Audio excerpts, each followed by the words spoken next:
Copa আমেরিকার 108 বছরের ইতিহাসে আগে গোল হজম করার পর কখনোই ম্যাচ জিততে পারেনি ভেনেজুয়েলা। অন্যদিকে 2007 সালের পর আগে গোল করে কখনো হারেনি ইকুয়েডর। এমন পরিস্থিতিতে 10 জনের ইকুয়েডরের বিপক্ষে পিছিয়ে পড়ার পর ভেনেজুয়েলার সমর্থকেরা হয়তো আশাই ছেড়ে দিয়েছিলেন। কিন্তু ইতিহাস গড়ার প্রত্যয় নিয়ে মাঠে নামা ভেনেজুয়েলার খেলোয়াড়েরা হাল ছাড়েননি। প্রথমার্ধে পিছিয়ে থাকার পর দ্বিতীয়ার্ধে দারুণভাবে ঘুরে দাঁড়িয়েছে দলটি।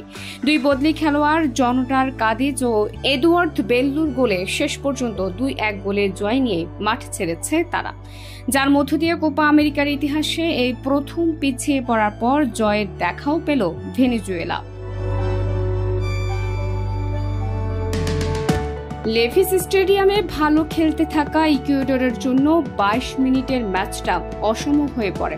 ভেনেজুয়েলার ডিফেন্ডার হোসে মার্তিনেজের বুকে বুট দিয়ে আঘাত করে সরাসরি লাল কার্ড দেখে মাঠ ছাড়েন ইকুয়েডরের স্ট্রাইকার ইনার ভ্যালেন্সিয়া।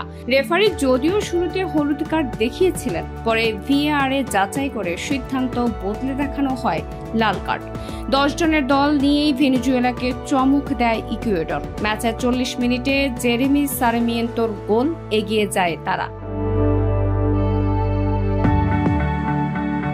পিছিয়ে পড়ল ভেনেজুয়েলা, অবশ্য হাল ছাড়েনি। বল দখল ও আক্রমণে এগিয়েই ছিল তারাই। তবে ফল পাওয়ার জন্য ভেনেজুয়েলাকে অপেক্ষা করতে হয় ম্যাচের 64 মিনিট পর্যন্ত।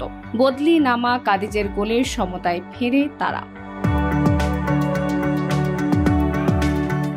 10 মিনিটের পর সুযোগ সন্ধানী 1 গোলে ভেনেজুয়েলাকে 2-1 গোলে এগিয়ে দেন আরেক বদলি বেল্লো।